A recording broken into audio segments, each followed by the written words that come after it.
ada arus listrik yang dalam kondisi diam. Nah, apa yang mengakibatkan hal itu terjadi? Kemudian apa sih dampaknya di dalam proses cetak ya, terutama untuk kemasan? Nah, ini mau kita bahas hari ini. Di listrik statis atau kita sebut juga dengan elektrostatis. Listrik itu kan sangat mirip dengan elektro. Yes, tar dulu.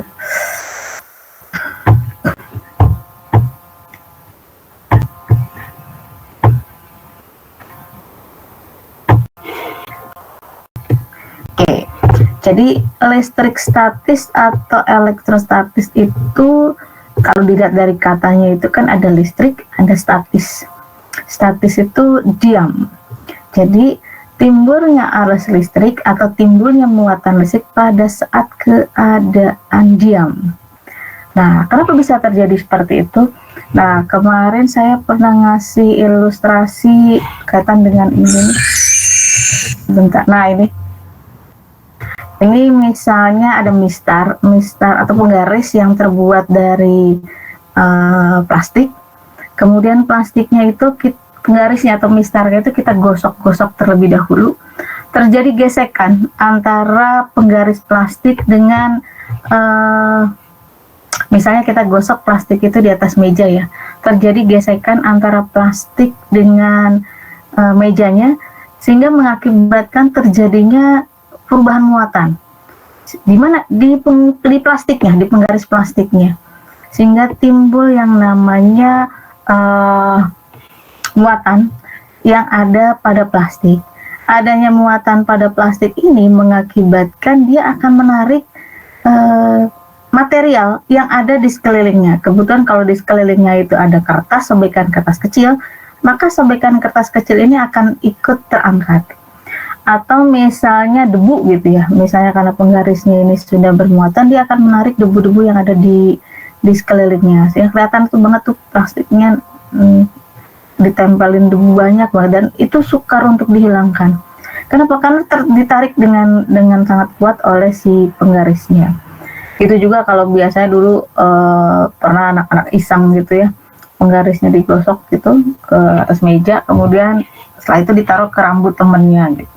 Rambut temennya keangkat. Nah, itu keangkat itu karena timbulnya listrik statis yang mengakibatkan penggaris itu bermuatan sehingga menarik muatan yang berlawanan yang ada di sekelilingnya. Nah, ini sering terjadi. Contohnya kayak misalnya televisi kita tuh kok sering dibersihin, tapi tetap banyak debunya. Gitu. Debunya disebabkan kenapa? Karena timbulnya listrik statis. Dia akan menarik debu yang ada di sekelilingnya. Nah, kalau kita nyetak pada kemasan, contohnya kita cetak rotografur. Rotografur tuh speednya sangat tinggi, dicetak pada permukaan plastik, material plastik contohnya PET atau nilon dengan kecepatan tinggi, terjadi gesekan plastik dengan plastik sehingga menimbulkan listrik statis, sehingga mengakibatkan terjadinya muatan pada si plastiknya. Dia akan menarik apapun yang ada di sekelilingnya, contohnya debu. Atau kalau operatornya mohon maaf gitu ya, nggak pakai penutup kepala gitu, biasanya kan kalau nyetak kemasan terutama produk pangan harus menggunakan alat pelindung diri yang lengkap, termasuk sarung tangan, hair cap, jadi penutup rambut, pakai sepatunya juga sepatu khusus, supaya pakai masker ya, supaya rambut atau apapun itu nggak tertarik oleh si plastiknya. Kenapa? Karena itu tadi timbulnya listrik statis pada saat terjadinya proses cetak. Terus yang sering terjadi, dia akan menarik yang ada di sekelilingnya ya, kayak tadi saya bilang partikel-partikel debu di udara. Nah, itu akan ditarik sama dia, sehingga kenapa kok permukaan plastik itu kok kelihatan ada debunya? Nah, karena sifat itu tadi. Nah, yang sering terjadi di dalam dan menjadi kehati-hatian dalam kalau di percetakan kemasan, terutama grafur, timbulnya listrik statis. Jadi mengakibatkan terjadinya panas. Terjadinya panas ini pada cetak grafur yang menggunakan solvent yang di dalam tinta cetak yang mudah menguap, dan beresiko. Jadi kalau dia mudah menguap itu pasti mudah terbakar ya. Sehingga uap dalam tinta cetak offset di dalam cetak itu harus segera segera keluar ya dari pabrik. Sebenarnya itu aturan nomor satunya. Kenapa? Karena tinta grafor itu memang kondisinya seperti itu, jadi tidak bisa diganti dengan tinta lain, karena syarat untuk tinta grafor itu memang harus mudah menguap, sehingga kalau dia harus mudah menguap pasti dia mudah terbakar. Nah, supaya mengurangi resiko terjadinya kebakaran, maka solvent pada tinta grafor tadi harus keluar dari ruang pabrik tadi. Makanya pabrik tinta grafor itu di plafonnya ya tinggi banget, kemudian jendelanya itu atau pintunya itu buka lebar-lebar supaya solvent atau uap dari si tinta grafor itu keluar dari ruangan pabrik.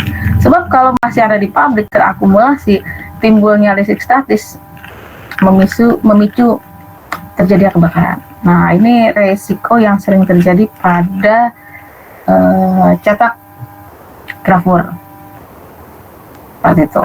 Nah, makanya pemicu-pemicu terjadinya panas pada grafor itu harus diminimalisasi. Contohnya penggunaan handphone. Nah, itu memang harus dihindari. Masuk ngerokok, nggak ada tuh orang karyawan yang kerja di percetakan grafor yang ngerokok gitu. Ya, karena resiko kebakaran bisa cepat terjadi kalau ada yang rokok di sekitar pabrik seperti itu. Nah, itu problem ya. Sebenarnya sih bisa ditangani masalah listrik statis itu, tapi itu tadi perlu perlu pengetahuan lebih lanjut gitu. Jadi nggak sembarangan. Oh, ini mengurangi resikonya gimana caranya? Nah, di perkembangan teknologi manufaktur di mesin cetak itu bisa mengurangi terjadinya listrik statis. Ada di mesinnya itu dilengkapi dengan deionizer ya, supaya muatannya itu jadi gaya tarik menarik antara muatan partikel kertas dengan kertas bisa diminimalisasi. Kemudian di mesin cetak itu ada angin pengembus, ada penghilang listrik statisnya dan lain sebagainya. Nah itu sekarang di mesin cetak sudah jauh ya perkembangan teknologinya untuk mengurangi efek terjadinya listrik statis. Oke. Sampai sini ada yang mau ditanyakan?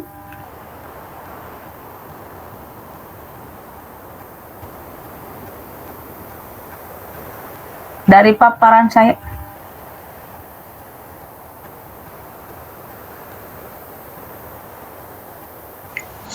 Bu, izin bertanya. Iya, Mbak. Berarti pengaruh listrik statis ini cuma untuk percetakan rotografor ya, Bu? Enggak juga. Terus di offset, di mesin cetak offset, di proses cetak offset ya ini resikonya malah paling mungkin terjadi.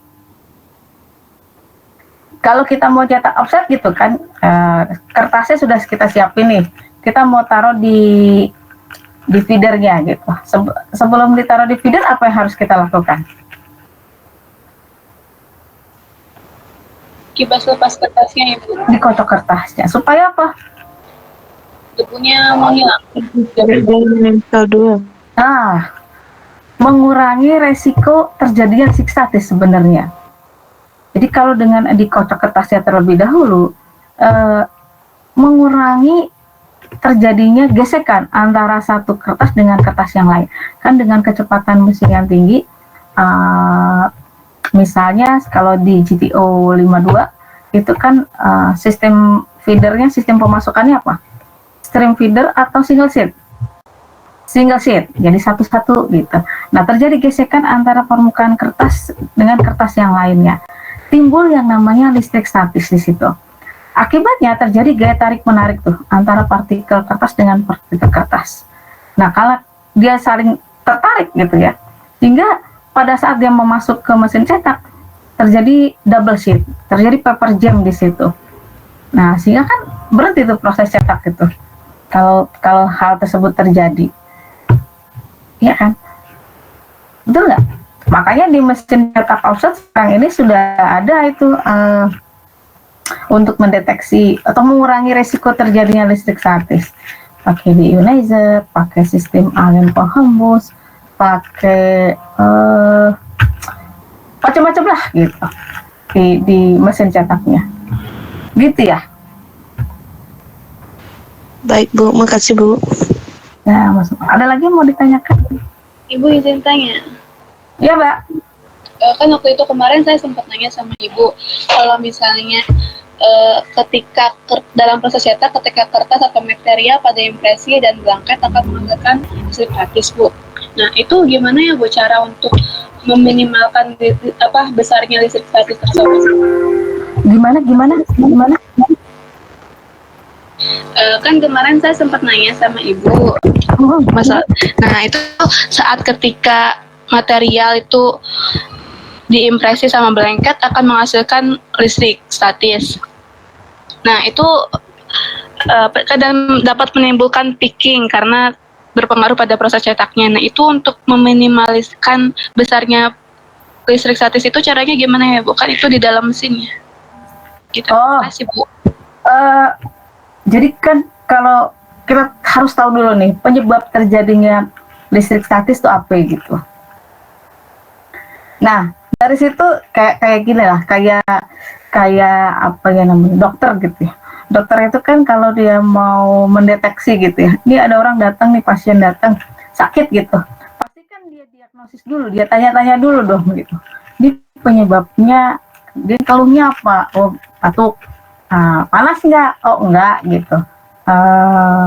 Pilek nggak? Enggak, dan lain sebagainya. Kalau dia demam, kemudian ada infeksi, kan gitu tuh, sehingga dokter bisa ngasih obat sesuai dengan kebutuhan. Pasti ditanya dulu nih, umurnya berapa, dan lain sebagainya. Otomatis kalau misalnya batuk, untuk anak kecil sama orang gede ya, pastinya beda. Sama seperti itu. Kalau misalnya terjadi yang namanya proses cetak itu banyak yang terlibat di dalamnya. Semua unsur cetak, dari papernya, dari material ya, dari tinta cetaknya, dari acuan, tekanan, sama kecepatan mesinnya. Nah, yang jelas yang namanya listrik statis itu kaitan dengan gaya gesek. Karena terjadinya perpindahan muatan, listrik statis itu kayak tarik menarik sebenarnya. Kenapa dari muatan positif dengan muatan negatif gitu. Nah, itu yang harus diketahui. Penyebabnya apa? Nah, timbulnya dari mana terjadinya listrik statis? Nah, kan gitu. Apa yang menyebabkan terjadinya gesekan? Contohnya tadi antara kertas dengan silinder. Otomatis pengaruhnya ke sana kan. Nah, resiko terjadinya peaking itu bisa diminimalisasi. Resikonya, risknya, pasti kan ada tuh kemungkinan terjadi itu. Apa penyebabnya? Kita cek dulu lah. Kertasnya gimana permukaannya? Kalau misalnya permukaan kertasnya dari awalnya memang memiliki ketahanan cabut yang rendah, pasti listrik statis bisa tambah menyebabkan terjadinya peaking, gitu, makin menguatkan terjadinya peaking.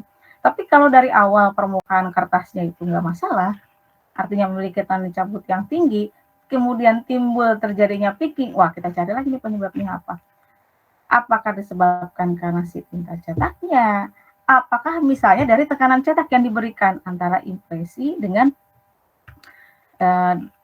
yang lainnya? Karena faktor tekanan cetak itu salah satu faktor yang berpengaruh terhadap terjadinya peaking. Nah, jadi harus didiagnosis terlebih dahulu, Mbak, apa penyebabnya, resikonya apa, kemudian dicari solusinya seperti itu. Harus kayak gitu, Mbak. Makanya peranan QC, Quality Control, dan Research and Development itu penting banget. Ya. Resiko-resiko, ini apa penyebabnya? Oh, misalnya dari papernya memang ketahanan cabutnya rendah. Berarti nanti bagian PPIC-nya bisa komplain tuh ke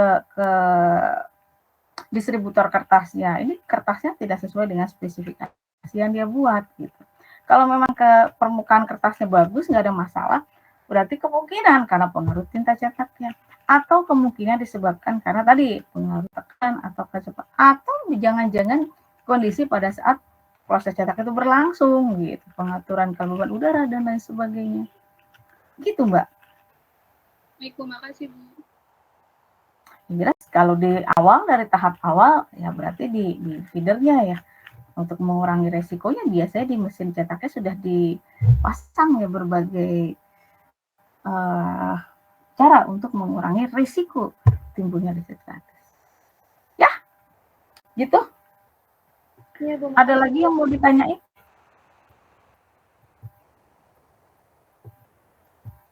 Tak ada? Oke, nah sekarang saya mau bahas materi.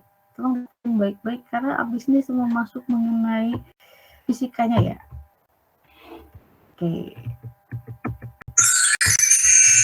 Jadi listrik statis ini disebabkan karena ketidakseimbangan muatan listrik pada permukaan benda.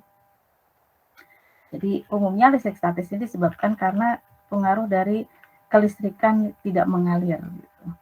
Nah, listrik statis ini tidak dapat mengalir dari satu tempat ke tempat yang lainnya. Terjadi dalam waktu yang sangat singkat di suatu tempat, gitu. Karena dia prosesnya sangat cepat gitu. Ini saya skip. Nah, apa yang menyebabkan listrik statis? Nah, otomatis kita ngomongin masalah atom. Setiap partikel penyusun satu materi itu disusun oleh partikel yang paling kecil. Kita sebut yang namanya atom. Jadi contohnya kayu. Kayu ini disusun, kayu itu kan termasuk materi. Ada partikel penyusun kayu yang paling kecil yang kita sebut dengan yang namanya atom. Nah, ini kalau kita ambil penyusun si kayunya tadi, ini ada satu atom penyusun si kayu tadi. Nah, kalau kita telah lebih lanjut, yang namanya atom itu persis kayak planet yang ada di tata surya ini. Contohnya, pusat tata surya kita kan matahari. Gitu. Matahari itu dikelilingi oleh apa ya? Kalau belajar dulu tuh, ada ingat mengenai sistem tata surya? Ada ingat nggak sistem tata surya kita tuh kayak apa? Planet-planet. Oh, pusatnya apa yang jadi pusat yang dikelilingi oleh planet-planet itu apa? Orbit. Matahari.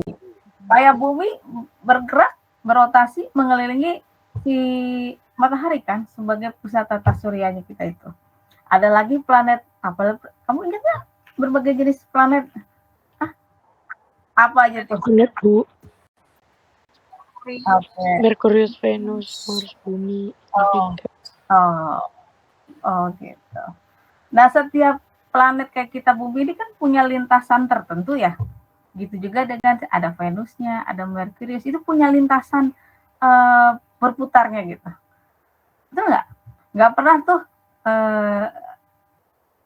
bumi gitu bergerak sama seperti Jupiter, pergi ke tempat Jupiter untuk bergerak, nggak pernah gitu. Karena setiap planet yang bergerak mengelilingi matahari itu punya siklenya sendiri, punya lintasannya sendiri gitu.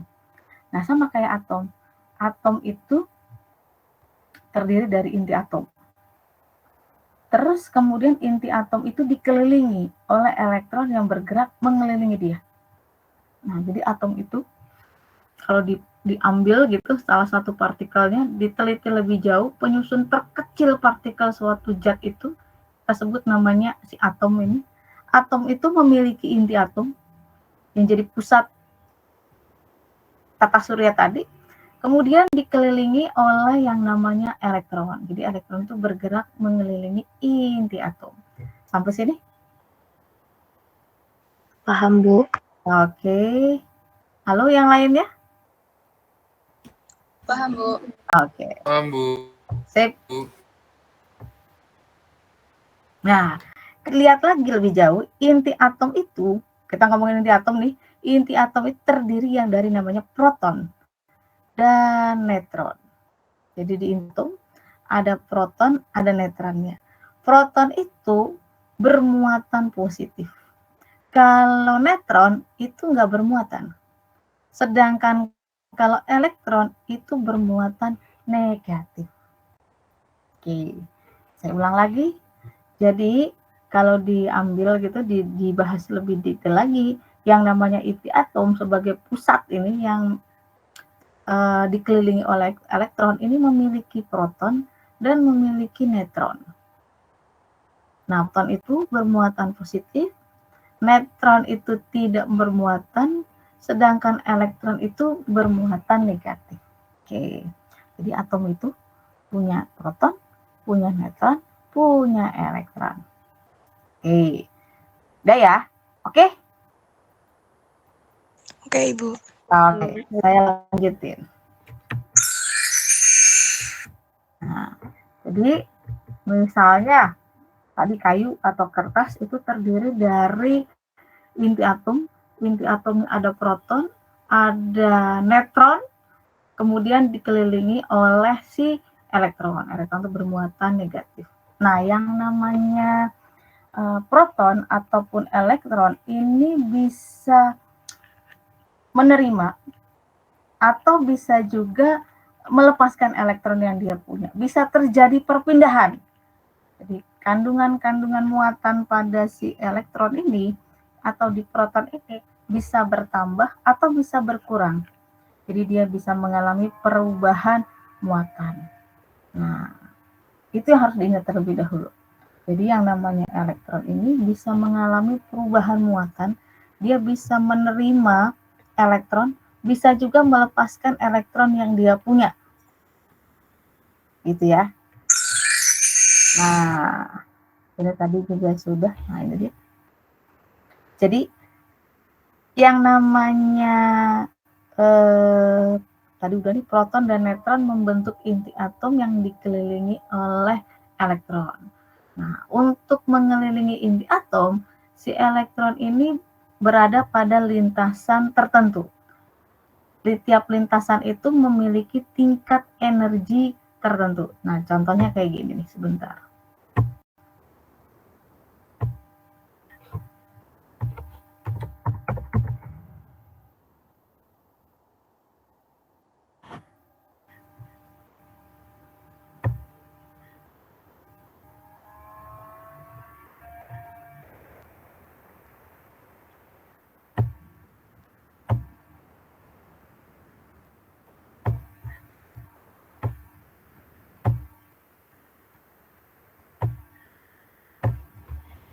Misalnya ini saya ambil inti atomnya warna merah, kemudian dikelilingi oleh elektron pada lintasan tertentu.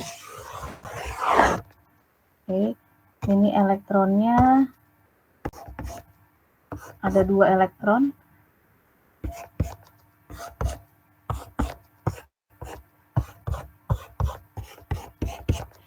Yang ini lintasan pertama, ini lintasan kedua, ini lintasan ketiga.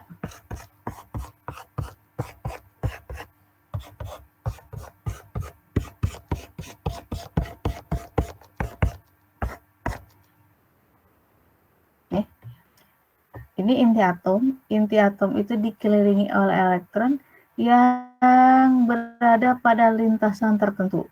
Nah, ini kita sebut lintasan ini kita sebut dengan namanya kulit elektron. Kulit elektron itu tempat ditemukannya si elektron. Ini kulit pertama, saya kasih gini. Ini kulit pertama, ini kulit kedua, ini kulit ketiga, ada lagi kulit 4, ada lagi kulit kelima. Berarti kalau kulit pertama ini lebih dekat ke inti atom. Jarak antara lintasan kulit elektron, tempat ditemukannya elektron dengan inti atom makin dekat. Kulit kedua makin dekat atau makin jauh dari inti atom? Jauh. Makin jauh. Kulit ketiga? Lebih jauh. Lebih jauh. Kulit keempat? Makin jauh. Jauh banget. Makin jauh. Nah, kulit pertama ini karena lebih dekat ke inti atom, dia akan tertarik. Lebih mudah ditarik oleh si inti atom. Nah, kulit yang kedua, nah tarikannya nggak seperti yang kulit pertama, agak jauh. Nah, tapi gaya tariknya lebih berkurang. Nah, kulit ketiga, karena makin jauh, ya gaya tarik ke inti atom makin kecil. Apalagi kulit keempat, jaraknya lebih jauh lagi, maka gaya tarik inti atom itu makin lama makin kecil. Oke, sampai di sini? Paham, Bu. Oke. Berarti lintasan tempat ditemukannya elektron kita sebut dengan namanya apa tadi? Kulit elektron. Kulit elektron.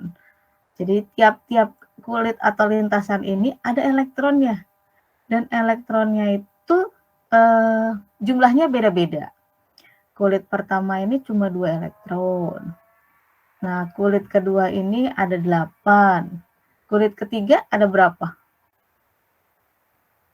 Ada yang tahu?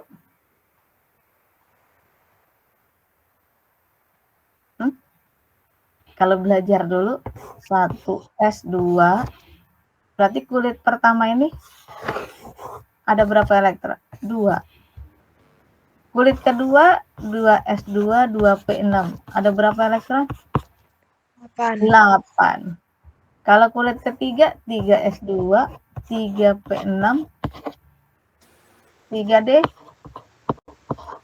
10. Ada berapa nih? 18. Yes. Kalau 4S, kulit keempat 4S2, 4P6, 4D10, 4F berapa?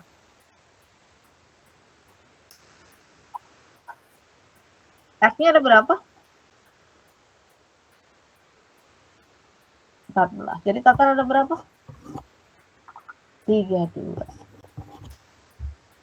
Jadi tiap ini kulit pertama, kulit kedua, kulit ketiga, kulit keempat.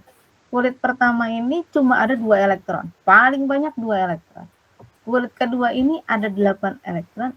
Kulit ketiga itu 18. Kulit keempat itu 32. Kulit kelima juga 32. Oke. Jadi ada 2 elektron di kulit pertama, kulit kedua, dan lain sebagainya. Sampai sini?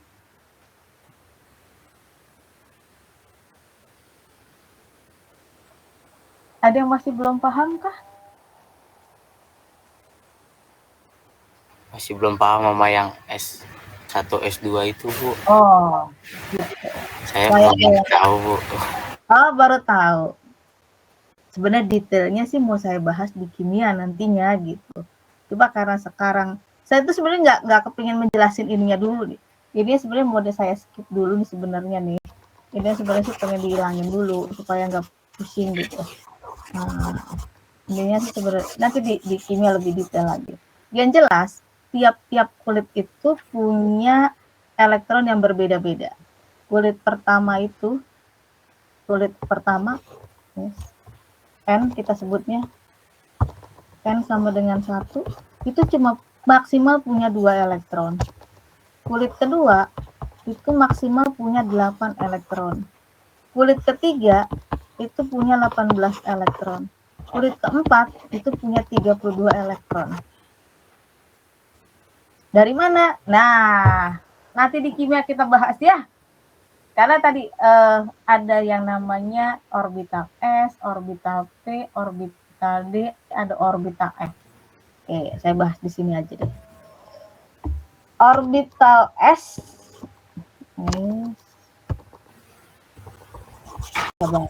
Orbital S ini punya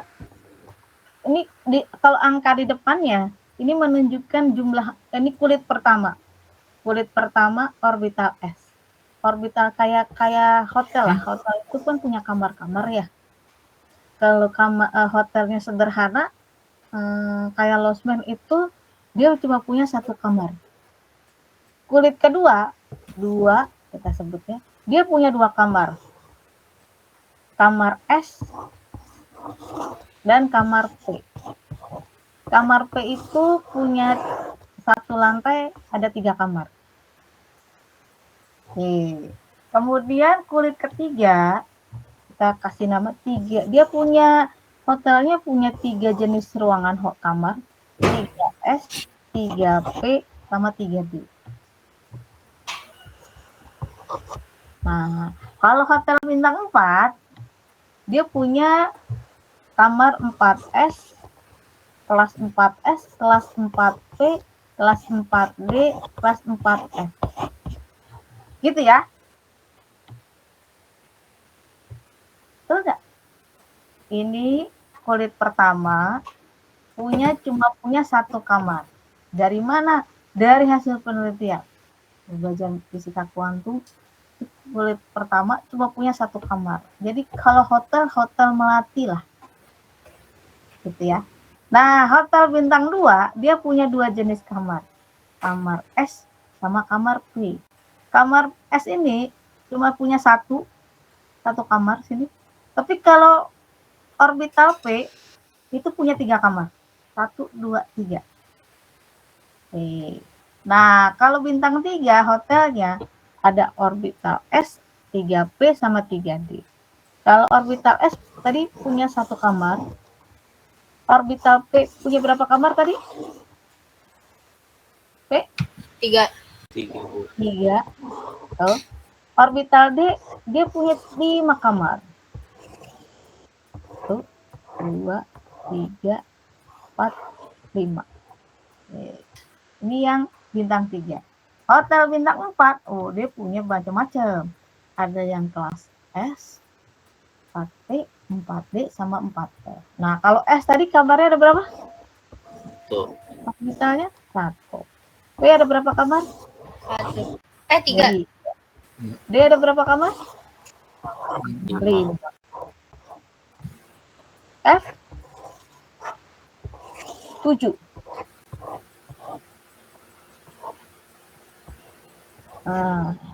Gitu. Nah, satu lagi harus diketahui, tiap kamar ini masing-masing ditempati oleh elektron maksimal 2. Jadi kalau dia punya kamar cuma 1, ada 2 elektron di sini, berarti orbital S1S ini punya berapa elektron? Satu kamar itu maksimal dihuni oleh 2 elektron. Nah, kalau dia cuma 1, ada berapa elektron yang dia punya? 2. Oke. Nah, kulit kedua, kulit ini, lintasan kedua, dia punya kamar S sama P.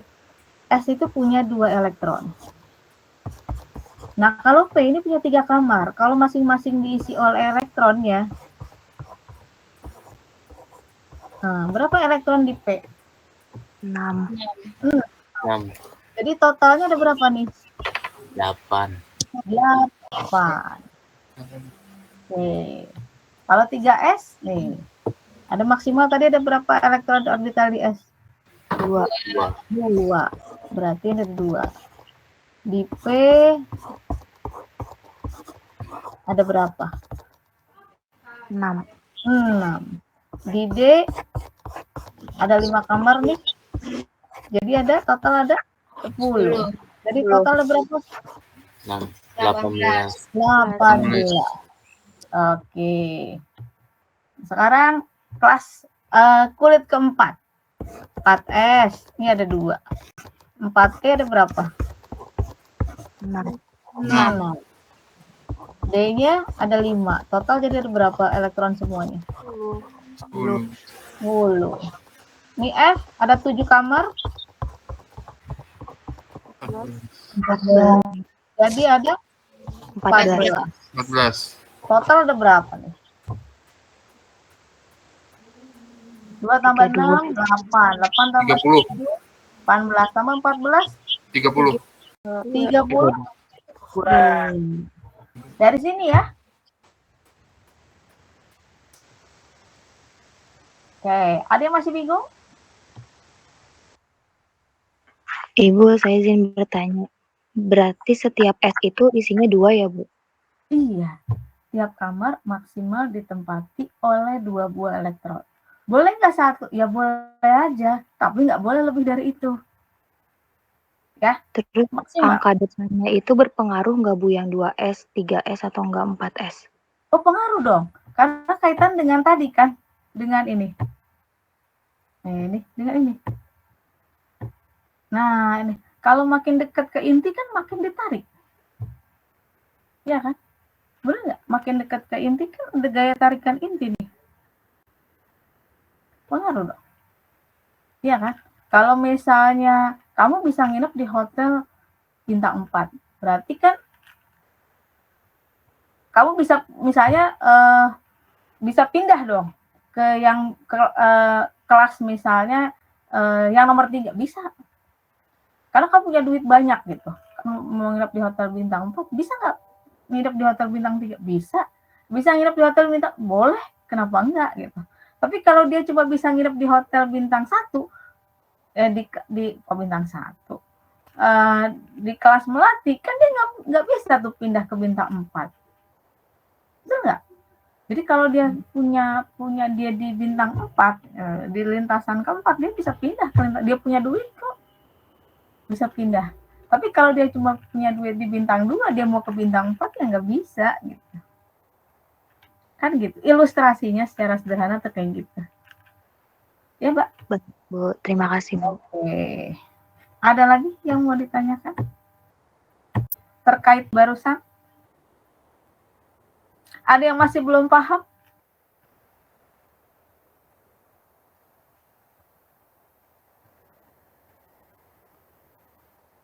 Kamu ngerti nggak ini? Nanti kalau saya tanya minggu depan kagak paham lagi.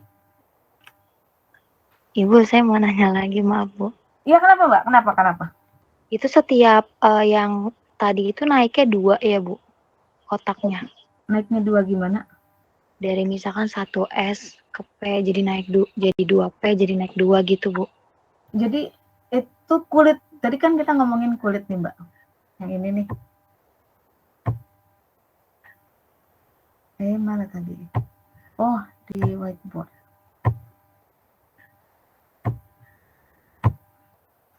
Ini, Mbak. Terlihat, Mbak? Ya, sudah, Bu. Ini kulit pertama. Jadi coba ada 1S aja di sini. Jadi di kulit pertama ini cuma ada 1S aja. Jadi ada 2 elektron di sini. 1, 2. Nah, ini kulit kedua. Kulit kedua ini dia punya S, punya P. Kulit kedua ini punya S, punya P. 2S sama 2P. Kulit ketiga, nih lintasan yang ketiga, punya 3S, 3P, sama 3D. Kulit keempat, satu lagi di sini. Nih, dia punya S, punya P, punya D, punya F. Ya, Mbak? Ini kulit ini 1S ini berarti kulit pertama ada orbital S. Kulit kedua dia punya orbital S, punya orbital P. Kulit ketiga dia punya orbital S, P, sama D. Kulit keempat punya S, punya P, punya D, punya F. Kulit kelima dia punya 5S, 5P, 5D, 5F. Kulit keenam 5S, 5P, 5D, 5F. Gitu, Mbak. Maksudnya itu. Ya, untuk S sama P-nya tuh naiknya 2, Bu, kotaknya. Maksudnya? Kan 4S tadi punya 2 neutron. Punya 2 elektron. Nah, pas naik ke satu orbital satu ruangan itu tuh, yang ini, ini itu kayak S itu cuma satu doang. Orbital S itu cuma punya 1 kamar. Orbital P ini punya 3 kamar nih, 1, 2, 3. Orbital D punya 5 kamar. Ini 1, 2, 3, 4, 5. Orbital F itu punya 7 kamar. Dari mana? Kalau saya jelasin, ini namanya ada Schrödinger ya. Nah, ini kita belajar mekanika kuantum nanti. Lebih ribet, gitu. Bukan saya nggak mau jelasin, mungkin apa ya? Harus kuat dasar fisikanya gitu, ya. Jadi saya skip gini aja. Orbital S itu cuma punya 1 kamar aja. Orbital P itu punya 3 kamar. Orbital D punya berapa kamar? 5. Orbital F itu punya 7 kamar. Nah, kalau belajar ini lagi, ini ada X, ada Y, ada misalnya ini ada X, Y, ada Z, nah lain-lain sebagainya. Nanti bentuk elektronnya begini. Nah, ini apa ya? eh, kita belajar fisika ini cuma 1 semester ya. Padahal mah materinya terlalu banyak, termasuk kayak gini nih. Ini kalau belajar listrik statis, atom kayak gini nih, ini bisa 3 pertemuan dasarnya doang gitu. Detailnya lagi, waduh, padahal saya mau ngajar cuma satu kali pertemuan doang gitu.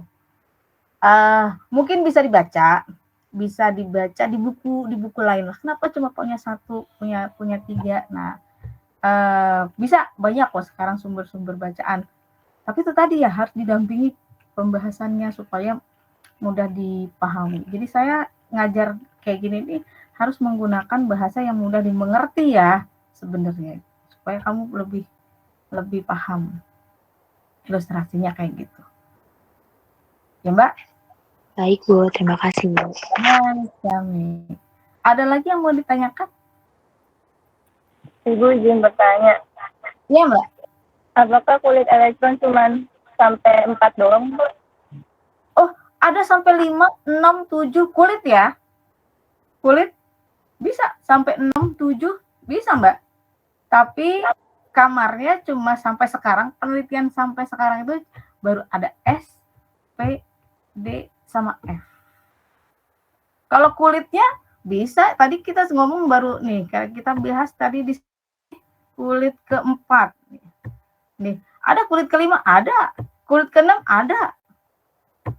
Ini ada lagi nih, kalau kita gambar lagi nih kulit kelima. Apa ini? Ini ada lagi nih kulit kelima. Ada lagi kulit, ada. Tapi orbitalnya sampai sekarang baru ada S, P, D, dan F. Mungkin nggak ada lagi. Wallahualam.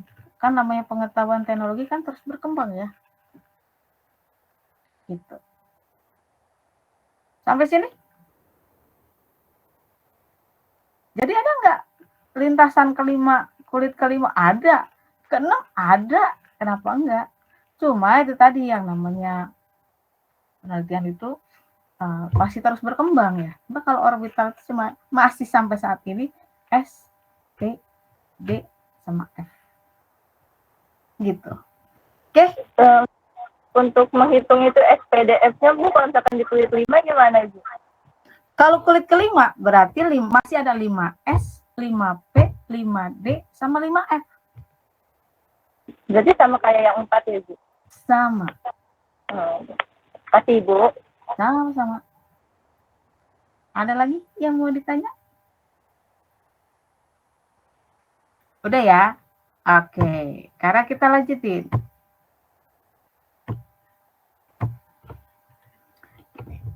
Jadi elektron mengelilingi inti atom pada tingkat energi tertentu. Misalnya kulit pertama, kulit kedua, kulit ketiga, kulit keempat, 5, 6, 7 gitu. Makin jauh dari inti atom, maka energi elektron semakin kecil. Jadi kulit keempat sama kulit pertama, karena kulit keempat makin jauh, gaya tarikan ke intinya makin kecil. Gitu. Kulit kedua sama kulit keempat, energi gaya tarik intinya lebih besar di kulit kedua daripada kulit keempat. Ya? Oke? Oke. Yang lain? Bernomor poin ketiga nih. Oke. Terus satu lagi, ada ketentuan. Atom dikatakan netral kalau jumlah proton sama dengan jumlah elektron. Misalnya, hidrogen. Hidrogen itu jumlah protonnya 1, jumlah elektronnya 1. Karena jumlah protonnya sama elektronnya 1, maka atom hidrogen dibilang netral. Oke, contohnya lagi natrium. Natrium itu elektronnya 11, protonnya 11. Sama nggak antara jumlah proton sama elektronnya? Sama. Sama. Kalau sama, berarti atom natrium bersifat netral. Ya, contohnya lagi. Bentar, saya buka dulu.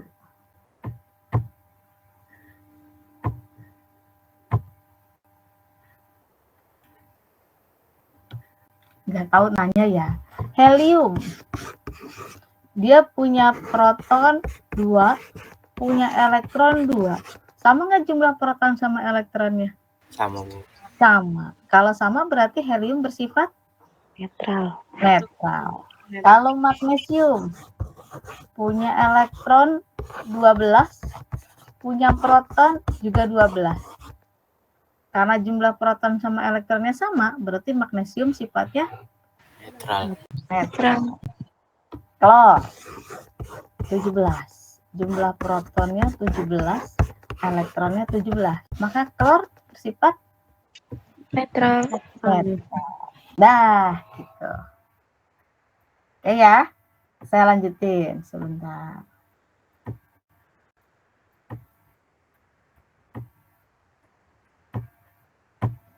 Tapi bisa nggak elektron bermuatan? Bisa. Bisa nggak atom bermuatan? Tadi kan netral. Kalau netral itu artinya jumlah proton sama dengan jumlah elektron. Tapi bisa jadi atom itu bermuatan. Bisa bermuatan positif, bisa bermuatan negatif. Kapan dia bermuatan positif? Kalau atomnya kekurangan elektron. Kenapa dia bisa kekurangan elektron? Karena dia ngasih elektron yang dia punya ke atom lain. Nah, bisa jadi atomnya bermuatan negatif. Kenapa dia bermuatan negatif? Karena dia kelebihan elektron. Kenapa si atom tersebut bisa kelebihan elektron? Dia menerima elektron dari atom lain. Jadi, atom itu bisa bermuatan positif kalau dia kekurangan elektron. Kenapa? Tadi kan jumlah elektronnya 11, protonnya 11. Ya. Dia jadi bermuatan positif. Misalnya Na. Saya kasih contoh. Tolong diperhatiin baik-baik. Na ini punya elektron 11. Berarti kalau dia netral maka jumlah protonnya 11. Betul nggak? Si Na dia bisa bermuatan positif.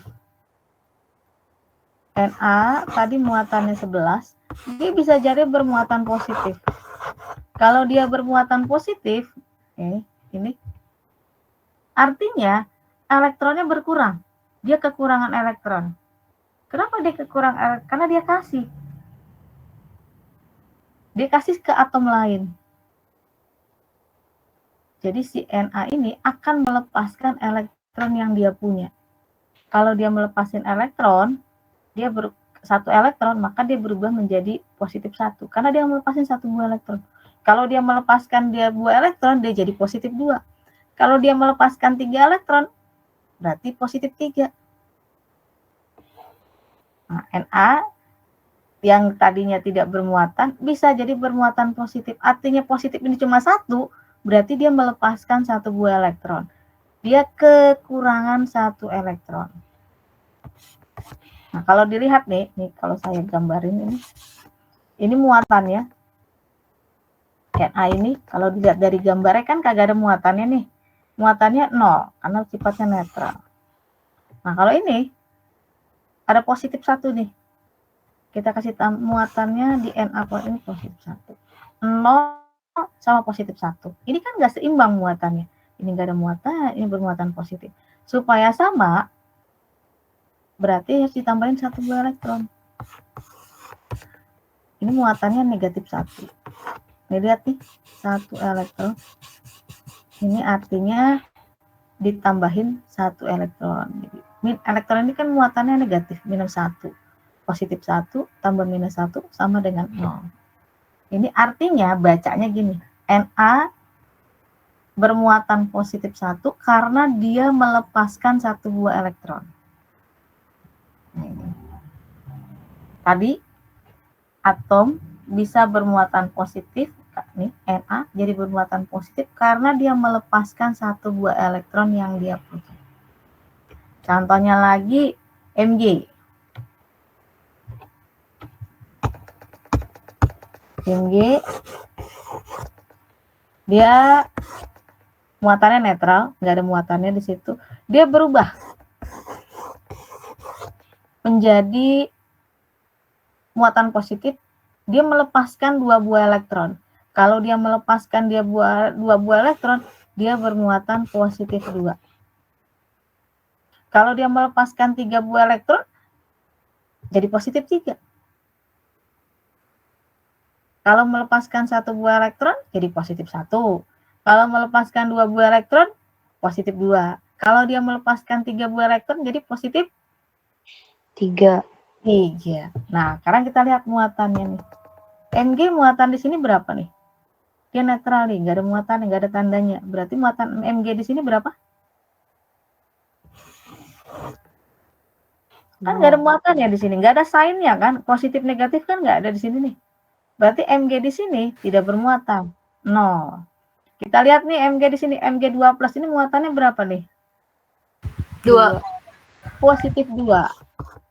Oke. Supaya balance, positif 2 sama 0, maka di sebelah sini ditambahin min 2. Min 2. min 2. Berarti 2 buah elektron. Nih, 2 elektron berarti kan min 2. Positif 2 tambah min 2 baru sama. Artinya, si Mg bisa berubah menjadi ion Mg2 plus yang bermuatan positif karena dia melepaskan 2 buah elektron yang dia punya. Oke. Contohnya lagi, misalnya Ca. Ca dia jadi bermuatan positif 2. Artinya dia melepaskan berapa elektron di sini nantinya? 2. 2. Ini kita lihat sini muatan di Ca awalnya berapa di sini? 0. 0. Di Ca2 plus berapa muatannya? 2. Positif 2. Kan nggak balance tuh. Ini 0, positif 2. Berarti di sebelah kanan ditambahin berapa elektron? Min 2. 2. Min 2 elektron. 2 elektron kan min 2 nih. Sama. Artinya Ca jadi bermuatan positif 2 karena dia melepaskan 2 buah elektron. Oke. Nah, kalau Kak, saya kasih contoh lagi, misalnya sini.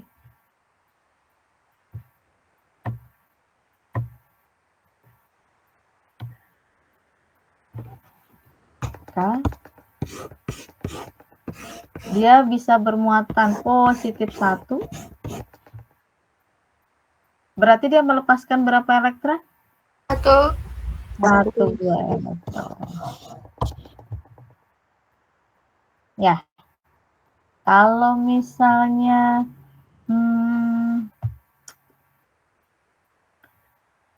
Rb. Jadi Rb plus dia melepaskan berapa elektron? 1. Gitu ya. Oke. Ada yang masih bingung? Insya Allah paham, Bu. Oke. Berarti kalau dia positif 1, muatannya dia melepaskan 1 buah elektron.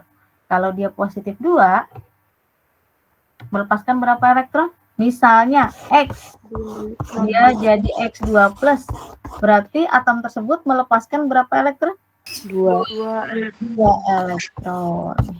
Kalau misalnya dia jadi 3 plus, dia akan melepaskan berapa elektron? 3 elektron. 3 elektron. Dah. Oke, lanjut. Lanjut, Bu. Oke. Kalau nggak ngerti bilang ya.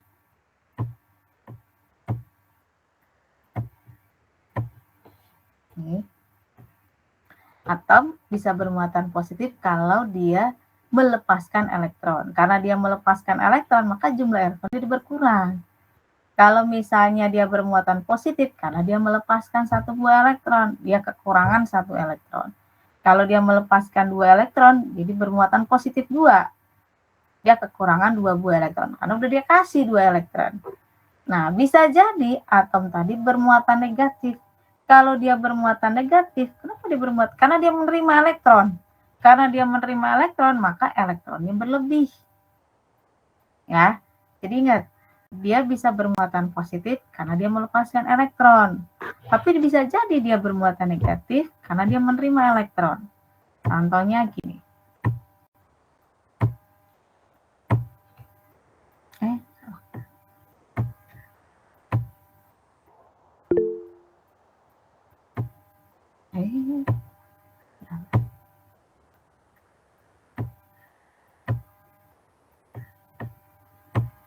Contohnya Cl.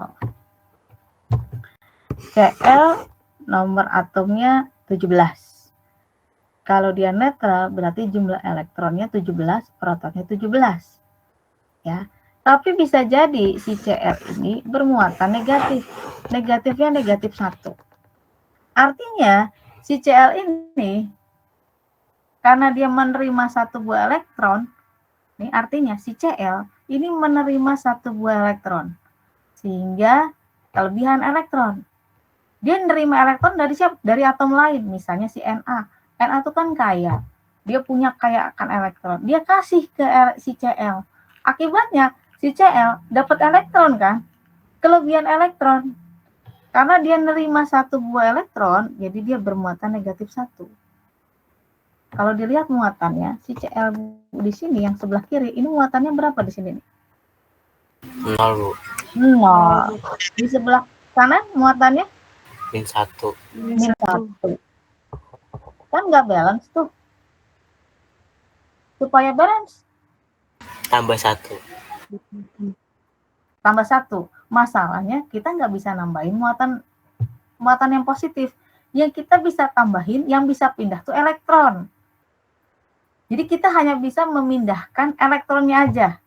Elektron itu kan muatannya negatif 1. Kita harus nambahin elektron di sebelah kiri atau di sebelah kanan. Contoh, kalau saya tambahin di sini satu buah elektron, berarti muatan totalnya berapa? 2. Min 2. Kan ini min 1. Tambah min 1, min 2. Ini 0. Nggak balance dong. Iya kan? Yang mungkin kan kita tambahin di sini satu buah elektronnya. Kalau kita tambahin di sini, ini min 1. Sama nggak? Sama, Bu. Sama. Ini artinya si Cl menerima satu buah elektron sehingga dia berubah menjadi bermuatan negatif. Jadi Cl min. Karena dia menerima satu buah elektron. Nih contohnya nih. Udah kita hitung nih. Tadi muatannya 0. Dia menerima satu buah elektron. Dia jadi bermuatan negatif. Gitu. Ya. Oke? Bingung. Contohnya lagi F. F berubah menjadi F min. F yang tadinya netral, dia jadi bermuatan negatif 1. Kenapa dia negatif 1? Karena dia menerima elektron, tapi cuma 1. Nih, kalau dia menerima 2 elektron, jadi 2 min. Kalau dia menerima 3 elektron, jadi 3 min. Karena menerima cuma 1 buah elektron, berarti negatif 1. Nah, coba kita buktiin. Ini muatan si F di sini berapa? Sebelah kiri. 0. Sebelah kanan? Min 1. Supaya balance, kan ditambahin elektron tuh. Iya. Tambahin elektron 1 di sini. Tidak. Jadi totalnya min 2. Salah. Berarti kita tambahinnya di sebelah Kiri. kiri. Coba tambahin. Nih, sama nggak?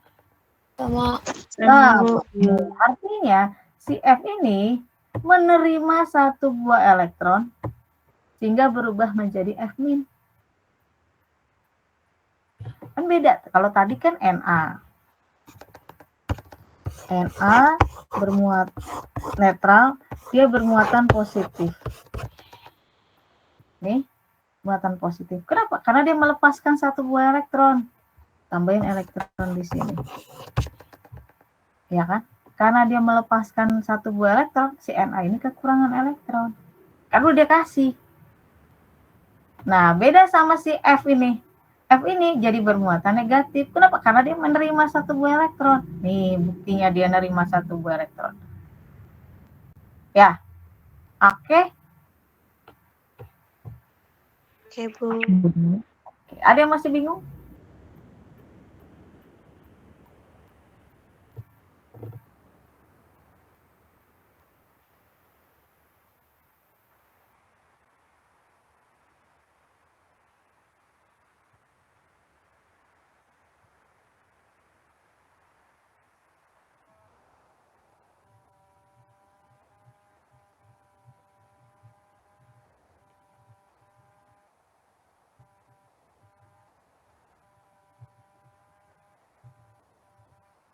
Ada yang mau ditanyain?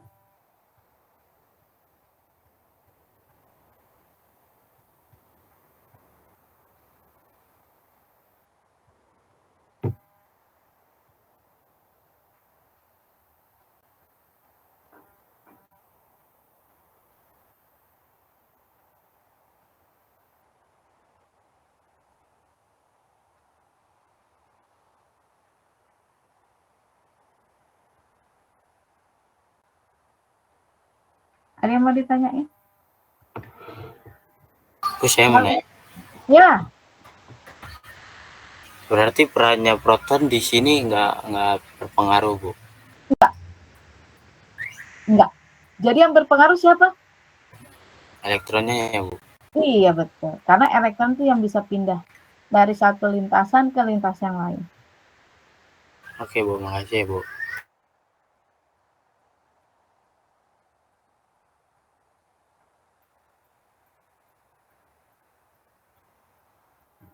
Ada lagi?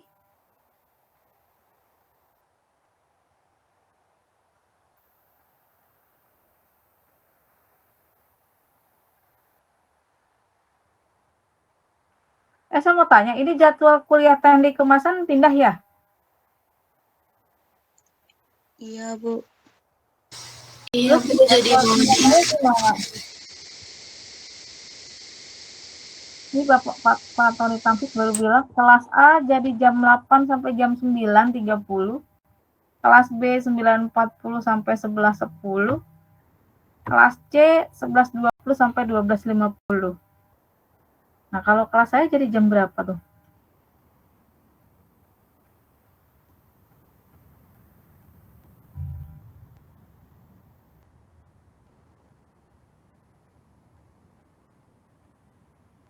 Coba dicari.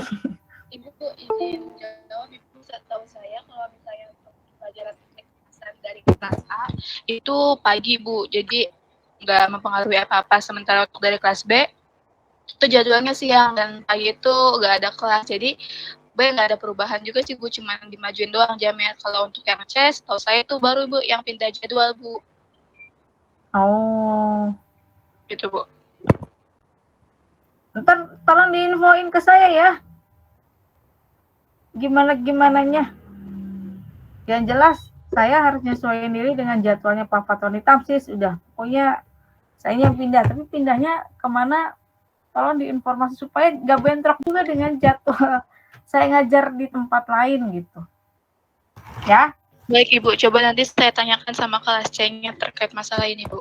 Oke. Terima kasih, Mbak. Saya mau lanjutin nih. Mudah-mudahan masih pada semangat ini. Masih slide yang ke-6 ini masih jauh. Oke. Sebentar.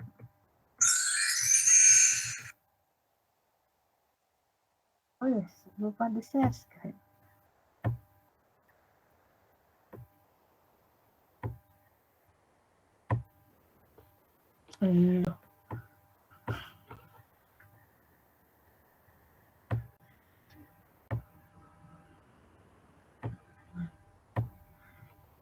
Oke. Contohnya gini, atom hidrogen. Atom hidrogen itu punya elektron cuma satu. Jadi kalau digambarin tuh ini inti atom, nih ada proton, ada neutronnya. Nah, ini ada kulit pertama. Kulit pertama yang diisi cuma oleh satu elektron. Karena hidrogen itu punya cuma satu elektron. Nah, ini kelihatan nih. Ini proton bermuatan positif, ada elektron bermuatan negatif, neutronnya juga di sini nih. Karena jumlah proton sama dengan jumlah elektronnya itu sama, maka dia netral. Oke. Ada lagi nih misalnya natrium. Natrium itu punya proton 11. Oke. Kalau dia jumlah elektronnya 11, kalau proton sama elektronnya 11, berarti natrium bersifat apa? Netral, Bu. Netral. Tapi kalau jumlah atom elektron awalnya 11, kemudian jadi 10 elektronnya, maka natrium bermuatan apa? Positif. Positif. Positif. Positif berapa? 1. Kenapa 1? Karena melepaskan satu elektron. Lepas 1 elektron.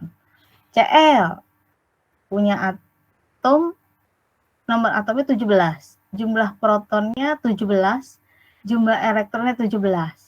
Karena jumlah proton sama elektronnya sama, berarti atom klor bersifat Netral. netral. Tapi kalau awalnya dia punya 17 elektron, nambah jadi 18 elektron. Klor jadi bermuatan Negatif. negatif. Negatif berapa? Jadi satu. Kenapa 1? Karena melepas satu. Karena menangkap satu elektron. Karena dia menerima 1 elektron gitu. Karena dia menerima elektron, berarti dia bermuatan positif 1. Negatif 1. Ya. Karena dia menerima 1 buah elektron, jadi Cl bermuatan negatif 1. Na yang tadinya elektronnya 11, dia melepaskan 1 buah elektron, sehingga elektron jadi 10, karena dia melepas 1 elektron, jadi Na+. Kalau Mg itu punya 12 elektron, protonnya 12, berarti si Mg Netral. netral.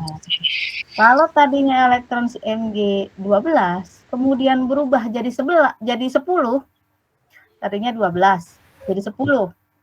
Mg bersifat Positif. positif. Berapa? 2. 2. Kenapa 2? Jadi Mg 2 plus? Karena melepas 2 buah elektron. Karena dia melepaskan 2 buah elektron, dia berubah jadi Mg 2 plus. Oke. Bisa ya?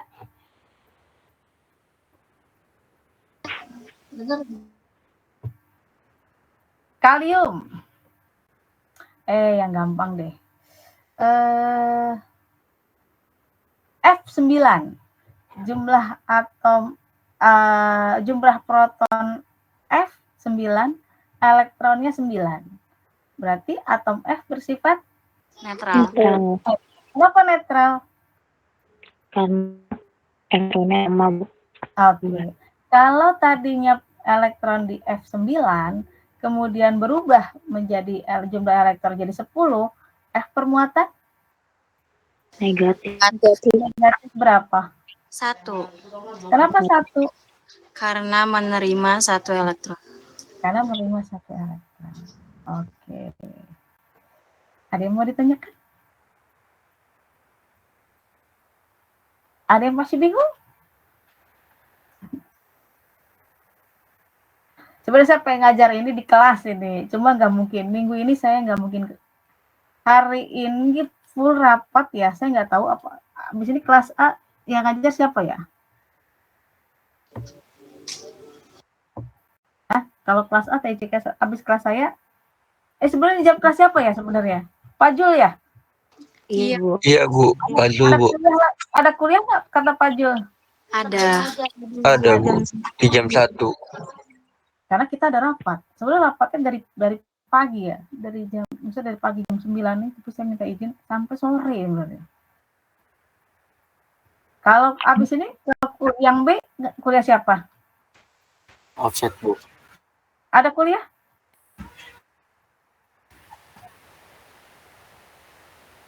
Oh, karena pas saya itu ikut rapat juga bareng saya hari ini. Jadi Senin, Selasa kita rapat dari pagi sampai sore sebenarnya. Rapatnya sama Kajur ya, sama dosen prodi lain. Jadi kuliah itu bakal terhambat ya minggu ini. Jadi mohon maaf, bisa dosennya cari-cari waktu untuk bisa mengajar. Karena rapat kita full hari ini. Jadi kalau Pak Jul mindahin jam 1 ya karena kita rapat dari pagi nih. Kalau Pak Saiful kemungkinan mungkin di take over sama Mas Dani kali karena dia harus rapat juga. Gitu ya. Kebetulan saya harus berangkat ke kampus ini karena sudah hampir 9:30. Saya minta izin cuma sampai telatnya baru berangkat jam 9 ke Bukajur. Saya mau berangkat ke kampus ya. Saya lanjutin minggu depan aja ya materinya. Baik, Bu. Oke. Nanti katanya saya simpen di e-learning gitu. Ya Mbak, ada yang mau ditanya? Enggak, Bu. Gitu. Oke. Saya lanjutin materinya minggu depan. Sehat-sehat semuanya ya. Wabillahi taufiq. Assalamualaikum warahmatullahi wabarakatuh. Waalaikumsalam warahmatullahi wabarakatuh. Terima kasih, Bu. Mas